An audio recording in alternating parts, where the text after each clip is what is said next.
Le courage est un état de calme et de tranquillité en présence d'un danger, état rigoureusement pareil à celui où l'on se trouve quand il n'y a pas de danger.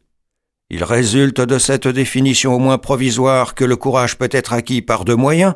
Premièrement, en éloignant le danger. Deuxièmement, en éloignant la notion du danger. La première attitude courageuse est celle de l'homme qui, en raison de sa force naturelle, ou le plus souvent grâce à des armes qu'il s'est procurées et a appris à manier, se met à l'abri du danger. On est beaucoup moins inquiet de la pluie sous un toit ou un parapluie, et du tonnerre sous un paratonnerre au bon fonctionnement duquel on croit. Et il est extrêmement rare qu'un homme bien vigoureux et armé jusqu'aux dents s'intimide devant un adversaire de débilité notoire et dépourvu de moyens de défense. Le schéma le plus véridique du courage nous paraît le suivant. Hercule, la massue levée sur un petit enfant qui commence juste assez à savoir marcher pour entrevoir l'envie de se sauver. La tendance à la réalisation de ce type idéal du courage se manifeste dans les armées permanentes et dans tout l'appareil des armes.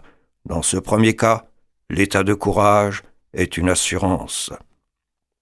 Dans un second cas, celui où le solide gaillard armé en rencontre un autre plus solide et mieux armé, le courage ne peut plus être qu'une ignorance ou une attention distraite. Cette ignorance s'entretient par des concepts variés et diverses formes de langage. Ainsi, chaque peuple se répète qu'il est le plus puissant et le plus courageux de la terre, qu'il est à la tête de l'humanité.